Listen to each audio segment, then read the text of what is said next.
பரிபூரணம் முழுமையுடன் நிறைவு.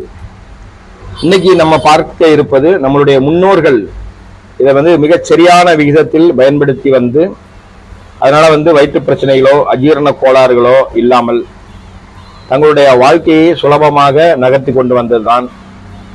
அது என்ன அப்படின்னா, வெற்றிலை பாக்கு சுண்ணாம்பு இந்த கலவை சரியான விகிதத்தில் இவற்றை முறையாக பயன்படுத்தியதன் மூலமாக நம்ம முன்னோர்கள் பல, அதாவது கபம், சளி,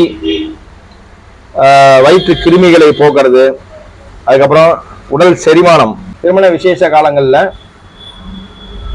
விருந்துக்கு பிறகு நமக்கு இந்த வெற்றிலை பாக்கு கொடுப்பாங்க. இந்த பாருங்க, இதான் வெற்றிலை பொட்டி. ஒரு காலத்துல நம்ம முன்னோர்கள் பயன்படுத்திய வெற்றிலை பொட்டி.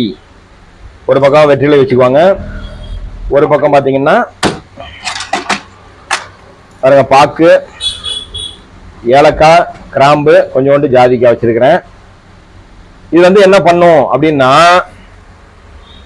நம்ம உடம்புல இருக்கிற வாதம், பித்தம், கபம் இந்த மூன்றையும் போக்கக்கூடிய வல்லமை இந்த வெற்றிலை பாக்கு சுண்ணாம்புக்கு உண்டு.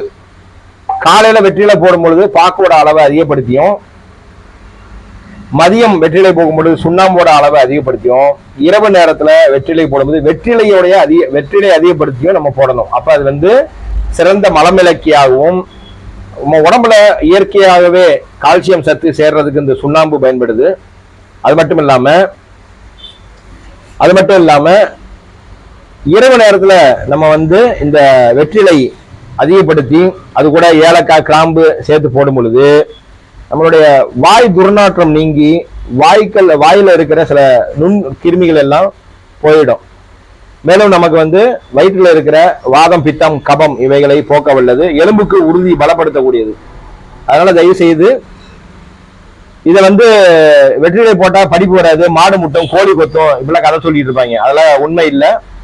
நாக்கு கொஞ்சம் தடிமானம் ஆகும், அதனால அப்படி சொல்றாங்க. அதை நம்ம சரியான முறையில நாக்கை சுத்தப்படுத்தி இந்த வெற்றிலையை பயன்படுத்தும் பொழுது நமக்கு நல்ல ஒரு ஆரோக்கியமான சூழ்நிலை கிடைக்குது. வாழ்க வளமுடன், வாழ்க பல்லாண்டு.